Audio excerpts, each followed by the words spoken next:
Hi hello ಎಲ್ಲರಿಗೂ ನಮಸ್ತೆ. ಎಲ್ಲರಿಗೂ ನನ್ನ ಯೂಟ್ಯೂಬ್ ಚಾನಲ್ಗೆ ಸ್ವಾಗತ. ಅಂದಾಗೆ ಇದು ನನ್ನ ಮೊದಲನೇ ವ್ಲಾಗ್. ದಯವಿಟ್ಟು ಯಾರ್ಯಾರು ವೀಡಿಯೋ ನೋಡ್ತಿದ್ರು ಅವರೆಲ್ಲ ಚಾನಲ್ನ ಸಬ್ಸ್ಕ್ರೈಬ್ ಮಾಡ್ಕೊಳ್ಳಿ, ಲೈಕ್ ಮಾಡಿ, ಹಾಗೆ ಕಮೆಂಟ್ ಮಾಡಿ.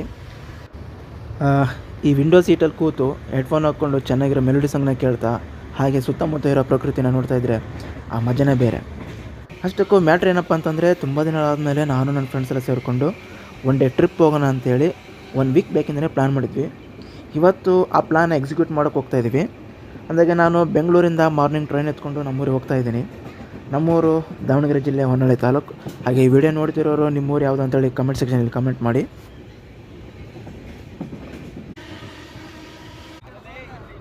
ನಮ್ಮ ಊರು ರೀಚ್ ಆಗೋದ್ರೊಳಗಡೆ ಸಂಜೆ ಆಗಿತ್ತು. ಆ್ಯಸ್ ಪರ್ ನಮ್ಮ ಪ್ಲ್ಯಾನ್ ಪ್ರಕಾರ ಮಾರನೇ ದಿನ ಬೆಳಗ್ಗೆ ಎಲ್ಲರೂ ಬೇಗ ರೆಡಿಯಾಗಿ ಊರು ಬಿಟ್ವಿ. ನಮ್ಮ ಜರ್ನಿ ಶುರುವಾಗಿದೆ ನಮ್ಮೂರಿಂದ. ನಮ್ಮ ಬಾಡಿಗಳನ್ನ ಹಾಕ್ಕೊಂಡು ಸುತ್ತಾಡೋಕೆ ಒಂದು ಗಾಡಿ ಬೇಕಿತ್ತು. ಅದಕ್ಕೆ ನನ್ನ ಫ್ರೆಂಡ್ ಕಾರ್ ಇತ್ತು. ಸೊ ಆ ಕಾರೇ ನಮಗೆ ರಥ, ಆ ರಥಕ್ಕೆ ನಮ್ಮ ಗೆಳೆಯನೇ ಸಾರಥಿ ಆಗಿದ್ದ.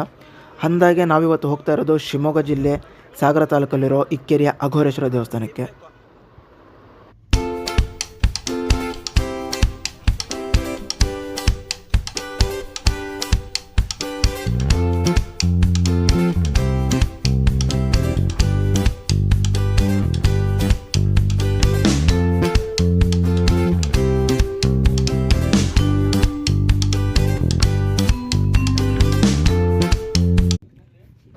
ನಮ್ಮ ಗಾಡಿಗೆ ಒಂದು ಹ್ಯಾಬಿಟ್ ಇದೆ ಕಣ್ರಿ, ಏನಂದರೆ ಎಣ್ಣೆ ಹೊಡಿಯೋದು. ನಾವೆಷ್ಟು ಬುದ್ಧಿ ಹೇಳಿದ್ರೂ ಕೇಳಲ್ಲ. ಕುಡಿಲಿ ಬೇಡ ಅನ್ನಲ್ಲ, ಆದರೆ ಎಣ್ಣೆಗೆ ನೀರು ಹಾಕೊಳ್ಳದೆ ಕುಡಿಯುತ್ತಲ್ಲ, ಅದೇ ಬೇಜಾರು. ಇವರು ಅಧ್ಯಕ್ಷರು, ಇವರು ಖಜಾಂಚಿ, ಇವರು ಅಬಕಾರಿ ಸಚಿವರು, ಇನ್ನೊಬ್ಬರು ಆರ್ಥಿಕ ತಜ್ಞ ಅಲ್ಲೆಲ್ಲ ಹೋಗಿದ್ದಾರೆ. ಮತ್ತು ನೀನು ಇವರು ಉಪಾಧ್ಯಕ್ಷರು, ನಾನು ಯಾರು? ಇವರು ನಮ್ಮ ಆರ್ಥಿಕ ಸಲಹೆಗಾರರು. ನಮ್ಮ ಗಾಡಿಗೆ ಎಣ್ಣೆ ಹಾಕ್ಸ್ಕೊಂಡು ಮತ್ತೆ ನಮ್ಮ ಜರ್ನಿನ ಸ್ಟಾರ್ಟ್ ಮಾಡಿದ್ವಿ. ಇವಾಗ ನಮ್ಮ ಬಾಡಿ ಫುಡ್ ಕೂಡ ಟೈಮ್ ಆಯಿತು. ಸೊ ಶಿಕಾರಿಪುರದಿಂದ ಸಾಗರ ರೂಟಲ್ಲಿ ಒಂದು ಹೋಟೆಲ್ ಸಿಕ್ತು. ಅಲ್ಲಿ ಪೂರಿ ಪಡ್ಡು ತಿಂದ್ವಿ. ಮನೆಯಲ್ಲೇ ಹೋಟೆಲ್ ಇದ್ದಿದ್ದರಿಂದ ಪೂರಿ ಪಡ್ಡು ಮನೇಲಿ ಮಾಡಿತಾರನೇ ಇತ್ತು. ಸೊ ತಿನ್ಕೊಂಡು ಟೀ ಕುಡ್ಕೊಂಡು ಮತ್ತೆ ನಮ್ಮ ಜರ್ನಿನ ಶುರು ಮಾಡಿದ್ವಿ. ಏನಪ್ಪ ಪೂರಿ ಪಡ್ಡು?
ಮುಂಚೆ ಹಾಗೆ ನಮ್ಮ ಜರ್ನಿನ ಕಂಟಿನ್ಯೂ ಮಾಡಿ ಸಾಗರ ತಲುಪಿದ್ವಿ. ಈ ಶಿವಮೊಗ್ಗ ಸಾಗರ ಅಂತಂದರೆ ಮೊದಲಿಂದ ಏನೋ ಒಂಥರ ಅಟ್ಯಾಚ್ಮೆಂಟ್. ಈ ಗಿಡ ಮರಗಳು, ದಟ್ಟವಾದ ಕಾಡು, ನೇಚರು, ಅದನ್ನು ನಾವು ಫೀಲ್ ಮಾಡಿದ್ರೇನೋ ಗೊತ್ತಾಗೋದು.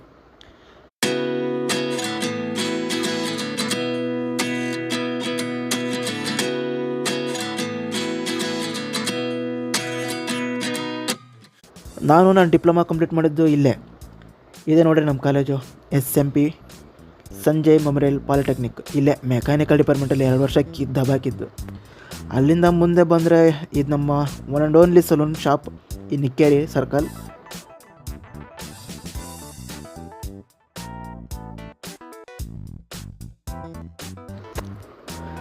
ಇಕ್ಕೇರಿ ಸರ್ಕಲಿಂದ ಹಾಗೆ ನೀವು ರೈಟ್ ಟರ್ನ್ ತೊಗೊಂಡ್ರೆ ಸೀದಾ ಅಘೋರೇಶ್ವರ ದೇವಸ್ಥಾನಕ್ಕೆ ರೀಚ್ ಆಗ್ತೀರಾ. ಅಂದಾಗೆ ಈ ದೇವಸ್ಥಾನ ಸಿಗೋದು ನಿಮಗೆ ಸಿಗಂದೂರು ಜೋಗ ಹೋಗೋ ರೂಟಲ್ಲಿ ಇಕ್ಕೇರಿ ಅನ್ನೋ ಒಂದು ಗ್ರಾಮ ಸಿಗುತ್ತೆ. ಅಲ್ಲೇ ಈ ದೇವಸ್ಥಾನ ಇರೋದು. ಯಾರಾದರೂ ಈ ರೂಟಲ್ಲಿ ನೀವು ಹೋಗ್ತಾ ಇದ್ದರೆ ದಯವಿಟ್ಟು ಒಂದ್ಸಲ ಇಲ್ಲಿಗೆ ವಿಸಿಟ್ ಮಾಡಿ.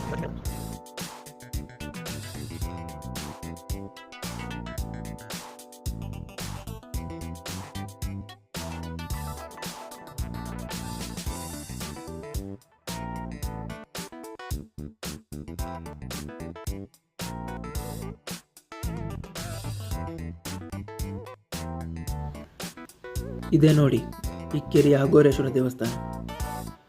ಈ ದೇವಸ್ಥಾನದ ಅಕ್ಕಪಕ್ಕ 2 ಕೆರೆಗಳಿದ್ದಾವೆ. ಹಾಗಾಗಿ ಈ ಊರಿಗೆ ಇಕ್ಕೇರಿ ಅಂತ ಹೆಸರು ಬಂತು ಅಂತ ಹೇಳ್ತಾರೆ. ಇಕ್ಕೇರಿ ಅಂದರೆ 2 ಕೆರೆ.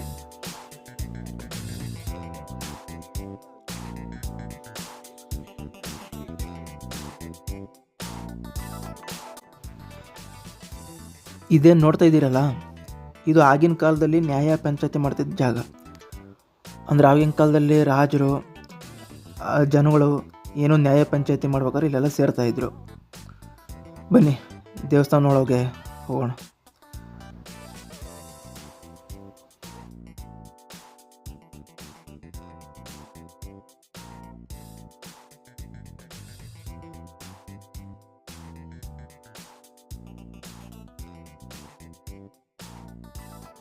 ಈ ದೇವಸ್ಥಾನವನ್ನು ಕೆಳದಿ ನಾಯಕರ ಕಾಲದಲ್ಲಿ ಕಟ್ಟಲಾಗಿದೆ. ಅಂದರೆ 16ನೇ ಶತಮಾನದಲ್ಲಿ ಈ ದೇವಸ್ಥಾನವನ್ನು ಕಟ್ಟಿದ್ದಾರೆ. ಈ ದೇವಸ್ಥಾನವನ್ನು ಒಂಬುಚದ ವೆಂಕಟಯ್ಯ ಎಂಬ ಶಿಲ್ಪಿ ಕಟ್ಟಿದ ಅಂತೇಳಿ ಇಲ್ಲಿ ಒಂದು ದೇವಸ್ಥಾನದ ಕಲ್ಲಿನ ಮೇಲೆ ಬರೆದಿದ್ದಾರೆ ಹಳೆಗನ್ನಡದಲ್ಲಿ. ಬನ್ನಿ ತೋರಿಸ್ತೀನಿ.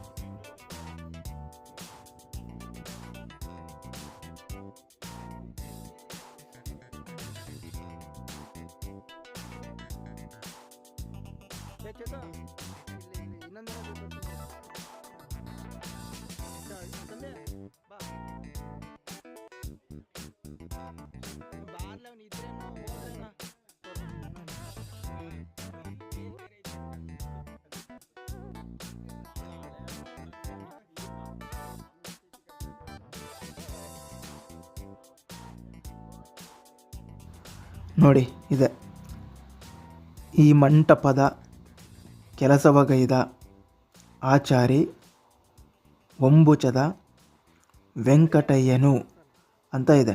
ಇದು ಹಳೆಗನ್ನಡದಲ್ಲಿ ಬರೆದಿರೋದು.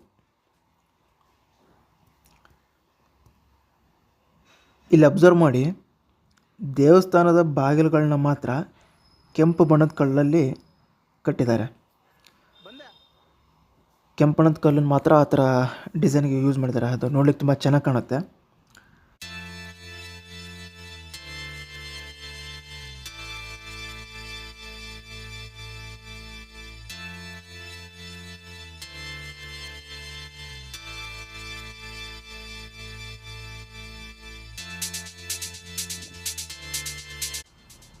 ಈ ದೇವಸ್ಥಾನ ಸುತ್ತಲೂ ಹಸಿರಿನ ನೆಲ, ಸುತ್ತ ಮರ ಗಿಡ, ಆ ಮಳೆ ನೋಡೋಕೆ ತುಂಬಾ ಖುಷಿ ಆಗುತ್ತೆ.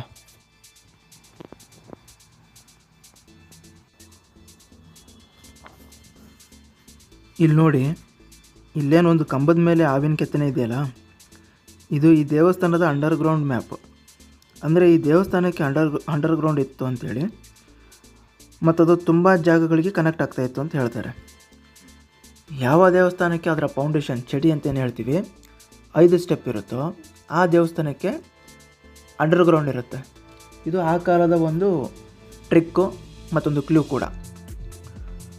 ಯಾವ ದೇವಸ್ಥಾನಕ್ಕೆ 5 ಸ್ಟೆಪ್ಗಿನ ಕೆಳಗಡೆ ಚಡಿ ಇರುತ್ತೋ, 5 ಸ್ಟೆಪ್ಗಿನ ಕಮ್ಮಿ ಫೌಂಡೇಶನ್ ಇರುತ್ತೋ, ಆ ದೇವಸ್ಥಾನಕ್ಕೆ ಅಂಡರ್ಗ್ರೌಂಡ್ ಇರಲ್ಲ. ಈ ದೇವಸ್ಥಾನ ಬಂದುಬಿಟ್ಟು ಹೊಯ್ಸಳ ಮತ್ತು ಕದಂಬರ ಶೈಲಿಯಲ್ಲಿದೆ.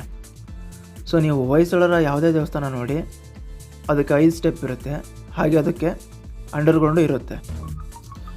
ಇದೇ ನೋಡಿ ಅಂಡರ್ಗ್ರೌಂಡಿಗೆ ಹೋಗೋಕ್ಕೆ ಇದ್ದಂಥ ದಾರಿ. ಆದರೆ ಇವಾಗ ಅದನ್ನು ಕ್ಲೋಸ್ ಮಾಡಿದ್ದಾರೆ.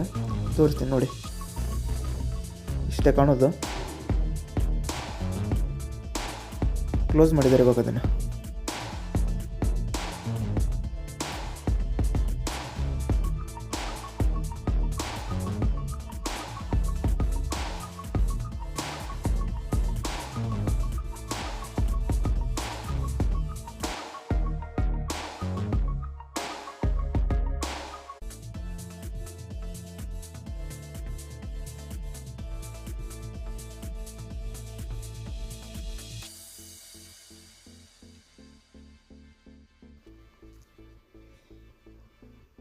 ಆ್ಯಕ್ಚುಲಿ ಇಕ್ಕೇರಿ ಬಗ್ಗೆ ಮತ್ತು ಕೆಳದಿ ನಾಯಕರ ಬಗ್ಗೆ ತುಂಬ ದೊಡ್ಡ ಹಿಸ್ಟ್ರಿ ಇದೆ.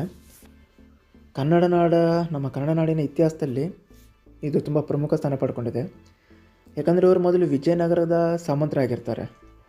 ವಿಜಯನಗರ ಪತನ ಆದಾದಮೇಲೆ ಇವರು ಸ್ವತಂತ್ರರಾಗಿ ಕ್ರಮೇಣ ತಮ್ಮ ಸುತ್ತಮುತ್ತಲ ಇರೋ ಪಾಳೆಗಾರನ ಸೋಲಿಸಿ ತಮ್ಮ ರಾಜ್ಯನ ಎಕ್ಸ್ಟೆಂಡ್ ಮಾಡ್ಕೊಳ್ತಾರೆ, ತಮ್ಮ ರಾಜ್ಯನ ವಿಸ್ತರಣೆ ಮಾಡ್ಕೊಳ್ತಾರೆ. ಒಂದು ಟೈಮಲ್ಲಿ ಇವರು ಔರಂಗಜೇಬನನ್ನು ಯುದ್ಧದಿಂದ ಎದುರಿಸಿ ಕಳಿಸಿರ್ತಾರೆ. ಅಂದರೆ ಲೆಕ್ಕ ಹಾಕಿ ಇವರು ಕೆಪಾಸಿಟಿ ಎಷ್ಟಿತ್ತು ಅಂತೇಳಿ. ಅಷ್ಟಲ್ಲದೆ ಈ ಪೋರ್ಚುಗೀಸ್, ಡಚ್ ಮತ್ತು ಇಂಗ್ಲೀಷ್ ಅವ್ರ ಜೊತೆ ತುಂಬ ರಾಜತಾಂತ್ರಿಕ ಸಂಬಂಧ ಇಟ್ಕೊಂಡಿರ್ತಾರೆ.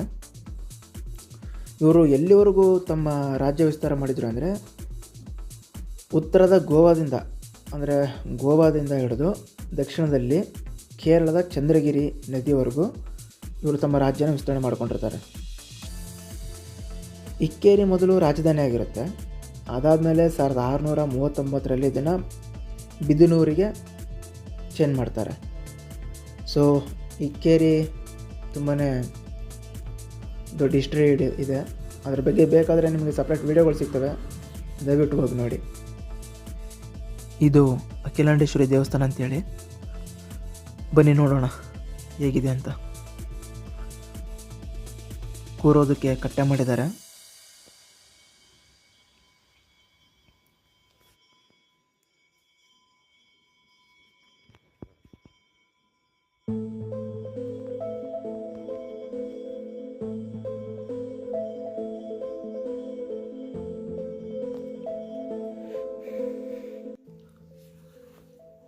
ಪೂಜೆ ಮಾಡಿ ಬಾಗ್ಲಾಕಿದ್ದಾರೆ. ಬನ್ನಿ ಹಾಗೆ ಕಿಂಡಿಲಿ ದರ್ಶನ ಮಾಡೋಣ.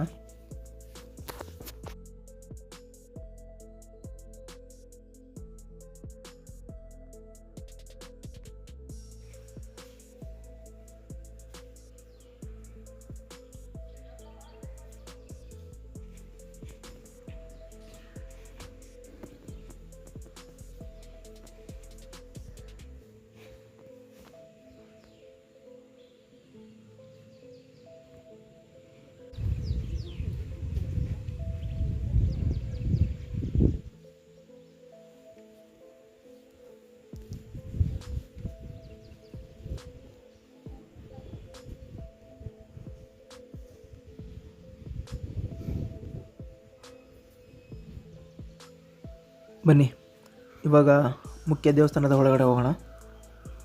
ಆ್ಯಕ್ಚುಲಿ ಇಲ್ಲಿ ವಿಡಿಯೋ ಮತ್ತು ಫೋಟೋಗ್ರಫಿ ಮಾಡೋ ಹಾಗಿಲ್ಲ, ಬೈತಾರೆ. ಸೊ ಅದಕ್ಕೆ ಸರಿಯಾಗಿ ವಿಡಿಯೋ ಮಾಡೋಕ್ಕಾಗಿಲ್ಲ. ಇಲ್ಲಿರೋದು ಶಿವಲಿಂಗ. ಆದರೆ ಇದಕ್ಕಿಂತ ಮೊದಲು ಇಲ್ಲಿದ್ದು 16 ಕೈಗಳುಳ್ಳ ಅಘೋರೇಶ್ವರನ ಒಂದು ಮೂರ್ತಿ ಇತ್ತು. ಅದು ಆ ಕಾಲದಲ್ಲಿ ಯುದ್ಧದ ದಾಳಿಯಲ್ಲಿ ಶತ್ರುಗಳು ಧ್ವಂಸ ಮಾಡಿರ್ತಾರೆ. ಸೊ ಆ ನಂತರ ಇಲ್ಲಿ ಒಂದು ಶಿವಲಿಂಗನ ಪ್ರತಿಷ್ಠಾಪನೆ ಆಗುತ್ತೆ. ಸೊ ಆವಾಗಿಂದ ಇವಾಗಿನವರೆಗೂ ಇಲ್ಲಿರೋದು ಶಿವಲಿಂಗ. ಅದೇ ಇವಾಗ ಅಘೋರೇಶ್ವರನ ಮೂರ್ತಿ ಇದೆ ನೋಡಿ. ಇವಾಗಿರೋ ಶಿವಲಿಂಗ ಇಲ್ಲೇ ನೋಡ್ತಿದ್ದೀರಾ, ಇದು ಮೊದಲಿದ್ದಂಥ ವಿಗ್ರಹ. ಶಿವಲಿಂಗದ ಎದುರುಗಡೆ ಒಂದು ನಂದಿ ಮಂಟಪ ಇದೆ, ಇಲ್ಲೇ ನೋಡ್ತಿದ್ದೀರಾ. ಇಲ್ಲಿ ಈ ನಂದಿಗೆ ಬಳಸಿರೋಂಥ ಕಲ್ಲು ತುಂಬಾ ಕೂಲಾಗಿರುವಂಥ ಕಲ್ಲು, ಗ್ರಾನೈಟು, ತುಂಬ ಸ್ಮೂತ್ ಇದೆ. ಬನ್ನಿ ತೋರಿಸ್ತೀನಿ. ತುಂಬಾ ಸೂಕ್ಷ್ಮವಾದ ಕೆತ್ತನೆಗಳಿದ್ದಾವೆ ಈ ದೇವಸ್ಥಾನದಲ್ಲಿ. ತಪ್ಪದೆ ಯಾರ್ಯಾರು ಇಲ್ಲಿ ಹತ್ತಿರದಲ್ಲಿದ್ದೀರಾ, ಶಿವಮೊಗ್ಗ, ದಾವಣಗೆರೆ ಸುತ್ತಮುತ್ತದವರು ಒಂದು ಸಲ ಬಂದು ವಿಸಿಟ್ ಮಾಡಿ, ಚೆನ್ನಾಗಿದೆ.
ದೇವಸ್ಥಾನದಿಂದ ನಾವು ನೆಕ್ಸ್ಟ್ ಹೊರಟಿದ್ದು ಕೆಳದಿ ಮ್ಯೂಸಿಯಮ್ಗೆ. ಆ್ಯಕ್ಚುಲಿ ಮ್ಯೂಸಿಯಮ್ಮು ಭಾನುವಾರ ರಜೆ ಇರುತ್ತೆ. ನೀವು ಯಾರಾದರೂ ಈ ಕಡೆ ಬರ್ತೀರ ಅಂದರೆ ವೀಕ್ ಡೇಸಲ್ಲಿ ಬನ್ನಿ. ಭಾನುವಾರ ದಿನ ಇದು ಕ್ಲೋಸ್ ಆಗಿರುತ್ತೆ.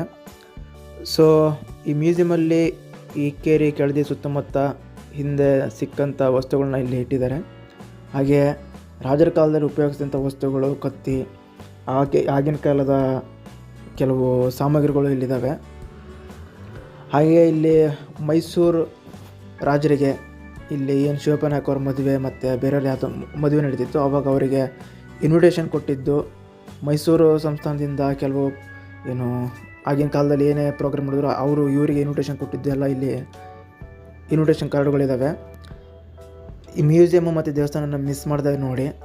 ಏನಂದರೆ ಗೌರ್ಮೆಂಟ್ ಅವ್ರಿಗೆ ಇದು ವೀಕೆಂಡಲ್ಲಿ ಇದು ಓಪನ್ ಮಾಡಿ ವೀಕ್ ಡೇಸಲ್ಲಿ ಯಾವುದಾದ್ರು ಒಂದಿನ ಇದನ್ನು ಕ್ಲೋಸ್ ಮಾಡಿದ್ರೆ ತುಂಬ ಹೆಲ್ಪ್ ಆಗುತ್ತೆ. ಯಾಕಂದರೆ ತುಂಬ ಜನ ಟೂರಿಸ್ಟು ಎಲ್ಲ ಹೋಗೋದೆಲ್ಲ ವೀಕೆಂಡಲ್ಲಿ, ವೀಕ್ ಡೇಸಲ್ಲಿ ಅಷ್ಟು ಕಮ್ಮಿ. ಸೊ ವೀಕ್ ಡೇಸಲ್ಲಿ ಕ್ಲೋಸ್ ಮಾಡಿ ಸಂಡೇ ಸ್ಯಾಟರ್ಡೇ ಇದನ್ನು ಓಪನ್ ಮಾಡಿದ್ರೆ ತುಂಬ ಹೆಲ್ಪ್ ಆಗುತ್ತೆ. ಹಾಗೆ ಮ್ಯೂಸಿಯಂ ಪಕ್ಕದಲ್ಲೇ ನಿಮಗೊಂದು ದೇವಸ್ಥಾನ ಕಾಣುತ್ತೆ, ಶ್ರೀ ರಾಮೇಶ್ವರ ದೇವಸ್ಥಾನ ಅಂತೇಳಿ. ಬನ್ನಿ ಆ ದೇವಸ್ಥಾನ ಹೇಗಿದೆ ಅಂತ ನೋಡೋಣ.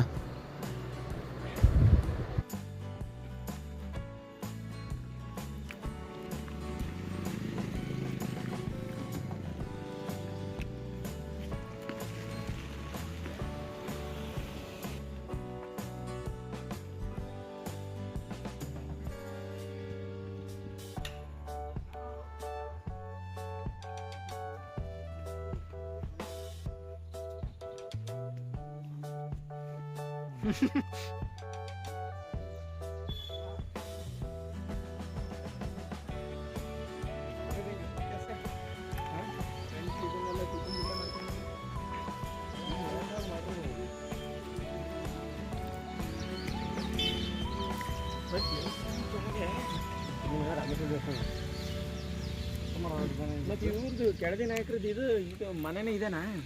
ಮನೆನೇ ಇಲ್ಲೇನಾ? ಕಾಲದಲ್ಲಿ ಬಿದನೂರಿಗೆ ಸ್ಥಳಾಂತರಗೊಂಡಿತು. ಬಿದನೂರು ನಗರ, ನಗರ ಕೋಟೆ ಅದು ನೋಡಿ 58 ಕಿಲೋಮೀಟರ್ ತಾನಲ್ಲ. ನೀವಂಪಟ್ಟು ನೋಡು, ದೇವಸ್ಥಾನ ಸಾಕಲ್ಲ ಬೇರೆ ಅಂದ್ರೆ ಮತ್ತೆ ಅದೇ ನಗರ ಕೋಟೆ ಬಿಟ್ರೆ ಶ್ರೀಧರ ತೀರ್ಥ. ನೀನು ಕರೆಕ್ಟ್ ಪ್ಲೇಸ್ ನೋಡಿದ ಯಾವುದು ಅಂತೇಳಿ ಹಾಂ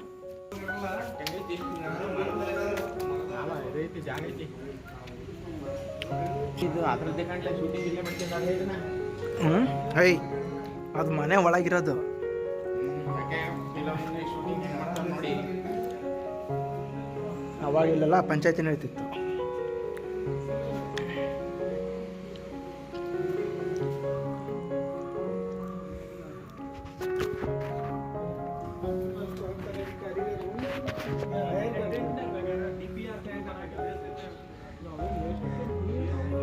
ದೇವರು ಇದು ಮಾಡ್ಬೇಕಾರೆ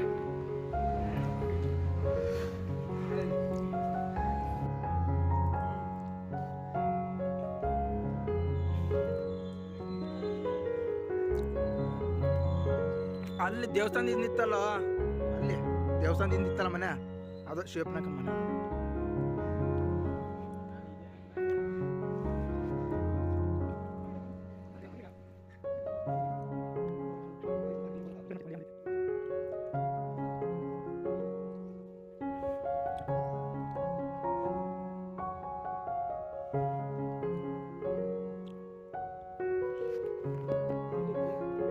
ಇಲ್ಲೆಲ್ಲ ನಾರ್ಮಲ್ ನೀರು ಇದ್ದಿರ್ತಾವೆ.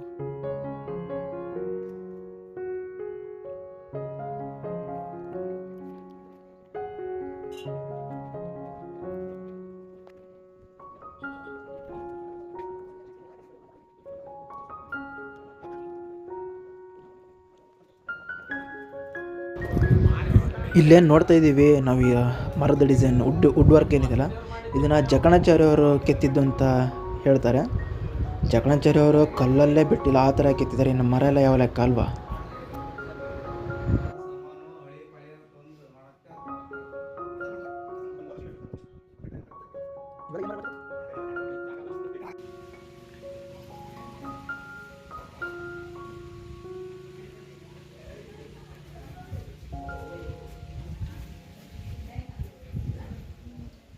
ಸ್ಟ್ರೈಟ್ ಹಂಗೆ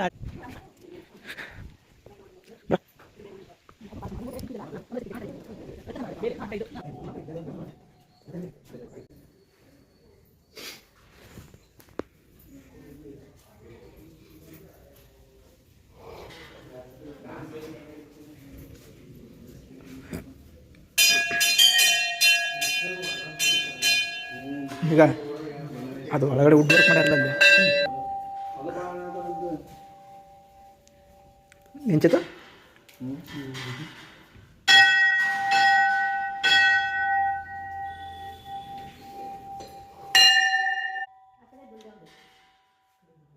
ಏಯ್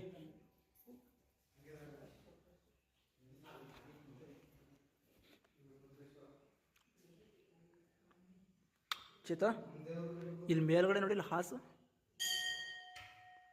ಹಿಂಗೆ ಆ ಒಂಚೂರು ಒಂದು ಡಿಸೈನ್ ಮಿಸ್ಟೇಕ್ ಆದ್ರೆ ಮತ್ತೆ ಕೆತ್ತಬೇಕು ಹೊಸ ಕಲ್ಲು.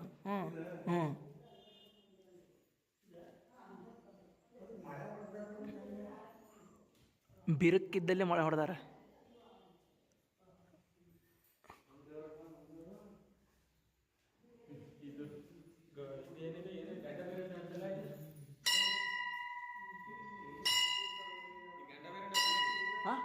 ಗಂಡು ಬೇರಂಡ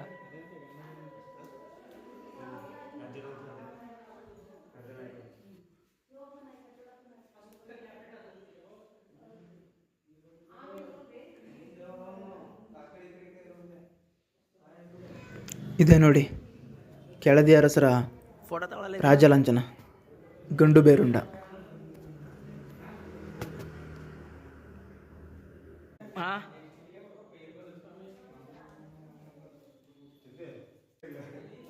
ಡೈನೋಸರಸ್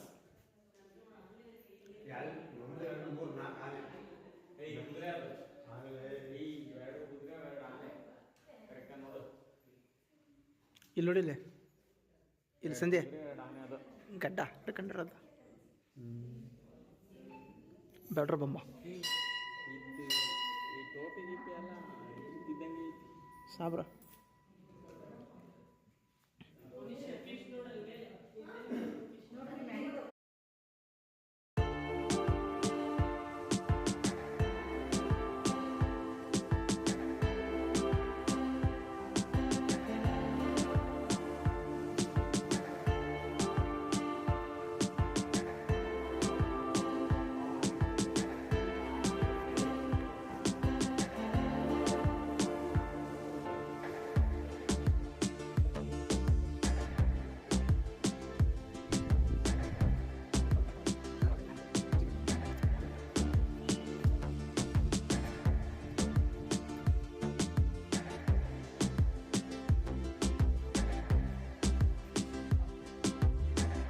ಇದೆ ಇಲ್ಲಿದೆ ಚಾಂಬಾಸೆ ನೋಡ್ದ ದೇವ್ರ ಬಗ್ಗೆ ಮಾತಾಡಕ್ಕೆ ಕಂಡದ್ದು ಹೋಗಿ ತೋರಿಸ್ಕೊಂಬ ನಿನ್ನ ನಾವು ಸಾಯ್ತದೆ. ಇದು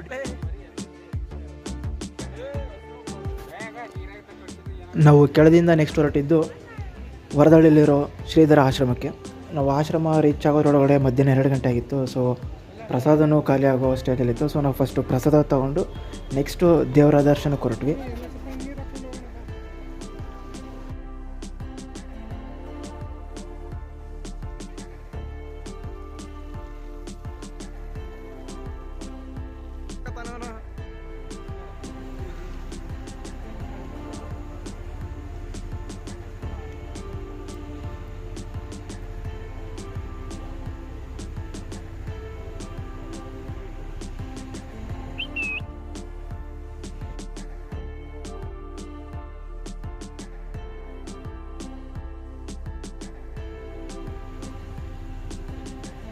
ಇಲ್ಲ ಹೊರಗೆ ಕೈ ಮೇಗಿರಿ.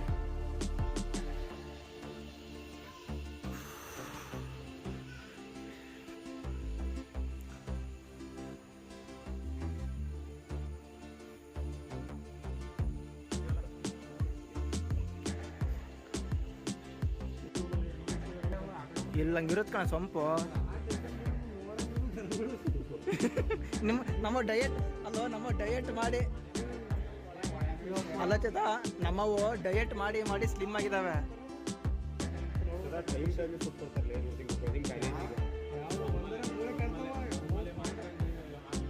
ನಮ್ಮವು ಡಯಟ್ ಮಾಡಿ ಮಾಡಿ ಸ್ಲಿಮ್ ಆಗಿದ್ದಾವೆ. ಇವು ಮನೆ ಫುಡ್ಡು.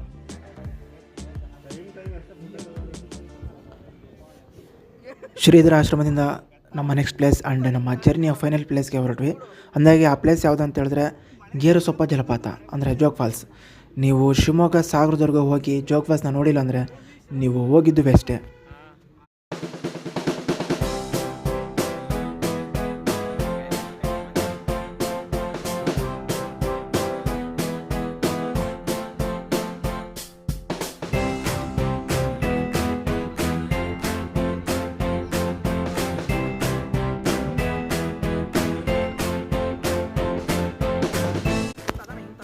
ನಮ್ಮ ಇಡೀ ಜರ್ನಿಲಿ ಸಖತ್ತಾಗಿದ್ದಂದರೆ ಜೋಗ್ ಫಾಲ್ಸ್ ಹೋಗೋ ರೂಟು. ಯಾಕಂದರೆ ಆ ವೆದರು, ಆ ನೀರು, ಆ ಇಬ್ನಿ ಎಲ್ಲ ಬೀಳ್ತಾಯಿತ್ತು. ತುಂಬ ಸಖತ್ತಾಗಿತ್ತು, ತುಂಬ ಎಂಜಾಯ್ ಮಾಡಿದ್ವಿ. ಸೊ ಯಾರ್ಯಾರು ಜೋಗ್ ಫಾಲ್ಸ್ನ ನೋಡಿಲ್ಲ ನೀವು ದಯವಿಟ್ಟು ವಿಸಿಟ್ ಮಾಡಿ. ಬಟ್ ನೀವು ಬರುವಾಗ ನೋಡ್ಕೊಂಡು ಬನ್ನಿ, ಟೈಮ್ ನೋಡಿಕೊಂಡು. ಅಂದರೆ ಯಾವ ಮಂತಲ್ಲಿ ಹೋಗ್ಬೇಕಂದ್ರೆ ನೀವು ಮೇ, ಜೂನ್, ಜುಲೈ ಈ ಮಂತಲ್ಲಿ ಹೋದರೆ ನೀವು ನೋಡಲಿಕ್ಕೆ ತುಂಬ ಚೆನ್ನಾಗಿರುತ್ತೆ. ಜೋಗ್ ಫಾಲ್ಸ್ಗೆ 2 ರೂಟ್ ಇದ್ದಾವೆ. ಒಂದು ವ್ಯೂ ಪಾಯಿಂಟ್ಗೆ ಹೋಗುತ್ತೆ, ಇನ್ನೊಂದು ಡೌನ್ ಸೈಡ್ ಹೋಗುತ್ತೆ. ಡೌನ್ ಸೈಡ್ ಅಂದರೆ ವಾಟರ್ ಫಾಲ್ಸ್ ಏನಿದೆ ಅದ್ರ ಆಪೋಸಿಟ್ಟು. ಅಲ್ಲಿ ನಮ್ಮ ಕಾರ್ನ ಪಾರ್ಕ್ ಮಾಡಿ ಹಾಗೆ ನಡ್ಕೊಂಡು ಬಂದು ಹೊರಟ್ವಿ. ಅಲ್ಲಿ ಕೌಂಟ್ರಲ್ಲಿ ಟಿಕೆಟ್ ತೊಗೊಬೇಕು. ಒಬ್ಬ ಪರ್ಸನ್ಗೆ 20 ರೂಪೀಸ್ ಚಾರ್ಜ್ ಮಾಡ್ತಾರೆ. ಅಲ್ಲಿ ಟಿಕೆಟ್ ತೊಗೊಂಡು ನಾವು ನೆಕ್ಸ್ಟ್ ಹಾಗೆ ಮುಂದೆ ಹೋದ್ವಿ. ಬಟ್ ತುಂಬ ಅಂದರೆ ತುಂಬಾ ಮಂಜಿತ್ತು. ಜೋಗ್ ಫಾಲ್ಸಲ್ಲಿ ರಾಜಾರಾಣಿ ರೋರರ್ ರಾಕೆಟ್ ಇದೆ. ಬಟ್ ತುಂಬ ಮಳೆ ಆಗಿರೋದ್ರಿಂದ ರಾಜಾರಾಣಿ ಅಷ್ಟೇ ಅಲ್ಲದೆ ಇಡೀ ಸೇನೆನೇ ಇಡೀ ಕಾಂದನೆ ಕರ್ಕೊಂಬಂದಿದ್ದಾವೆ. ಹಂಗಾಗಿ ತುಂಬಾ ಮಂಜು ತುಂಬಿಕೊಂಡಿತ್ತು, ಏನೂ ಕಾಣಿಸ್ತಿರ್ಲಿಲ್ಲ.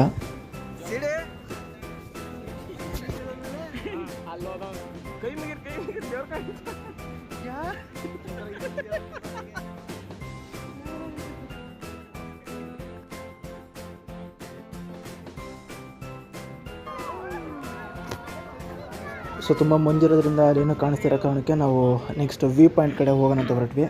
ಸೊ ನಾವು ವ್ಯೂ ಪಾಯಿಂಟ್ಗೆ ಹೋದ್ವಿ. ವ್ಯೂ ಪಾಯಿಂಟ್ ಮಾತ್ರ ಸಖತ್ತಾಗಿತ್ತು. ಅಲ್ಲಿ ಅಷ್ಟೊಂದು ಮಂಜಿರಲಿಲ್ಲ. ಆ್ಯಕ್ಚುಲಿ ಎಲ್ಲ ವ್ಯೂ ಪಾಯಿಂಟಿಂದನೇ ನೋಡಬೇಕಿತ್ತು, ನಾವು ಮಿಸ್ಸಾಗಿ ಆ ಕಡೆ ಹೋಗಿದ್ವಿ. ಸೊ ನೋಡಿ ಎಷ್ಟು ಚೆನ್ನಾಗಿದೆ ಜೋಗ್ ಫಾಲ್ಸ್. ನೀವು ಹೋಗೋದಾದರೆ ಮಳೆಗಾಲದಲ್ಲಿ ಹೋಗಿ. ಬಾಕಿ ಟೈಮಲ್ಲಿ ಹೋದರೆ ನಿಮಗೆ ಅಷ್ಟೊಂದು ಫ್ಲೋ ಕಾಣಲ್ಲ, ನೀರಿನ ಹರಿ ಅಷ್ಟೊಂದು ಇರಲ್ಲ, ಫ್ಲೋ ರೇಟ್ ಇರಲ್ಲ, ವಾಟರ್ ಫ್ಲೋ ರೇಟ್. ಸೊ ನೀವು ಹೋಗಬೇಕಿದ್ರೆ ಈ ಮಳೆಗಾಲದಲ್ಲಿ ಜೂನ್, ಜುಲೈ, ಆಗಸ್ಟ್ ಈ ಮಂತಲ್ಲಿ ಹೋಗಿ. ದೊಡ್ಡವರೊಂದು ಮಾತಾಡಿದಾರಲ್ವ, ಸಾಯೋದೊಳಗಡೆ ನೋಡುವೊಮ್ಮೆ ಜೋಗದ ಗುಂಡಿ ಅಂತೇಳಿ. ಮಾನವನಾಗಿ ಹುಟ್ಟಿದ ಮೇಲೆ ಏನೇನ್ ಕಂಡಿ, ಸಾಯೋ ತನಕ ಸಂಸಾರದೊಳಗೆ ಗಂಡಗೊಂಡಿ, ಹೇರಿಕೊಂಡು ಹೋಗೋದಿಲ್ಲ ಸತ್ತಾಗ್ ಬಂಡಿ, ಇರೋದ್ರೊಳಗೆ ಒಮ್ಮೆ ನೋಡು ಜೋಗ ಗುಂಡಿ.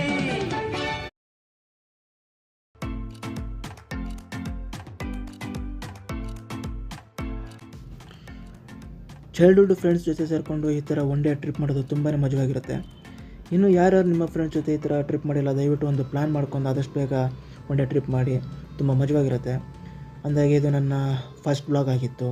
ದಯವಿಟ್ಟು ಯಾರ್ಯಾರು ನನ್ನ ಚಾನಲ್ನ ನೋಡ್ತಿದ್ರೆ ಎಲ್ಲರೂ ಸಬ್ಸ್ಕ್ರೈಬ್ ಮಾಡ್ಕೊಳ್ಳಿ, ಕಮೆಂಟ್ ಮಾಡಿ, ಹಾಗೆ ನಿಮ್ಮ ಫ್ರೆಂಡ್ ಗ್ರೂಪಲ್ಲಿ ಶೇರ್ ಮಾಡಿ. Okay, tata, bye bye, see you. ನಾನು ನಿಮಗೆ ಮತ್ತೆ ನನ್ನ ನೆಕ್ಸ್ಟ್ ವಿಡಿಯೋದಲ್ಲಿ ಸಿಗ್ತೀನಿ. ಅಲ್ಲಿವರೆಗೂ ಎಲ್ರಿಗೂ ತುಂಬ ಧನ್ಯವಾದಗಳು.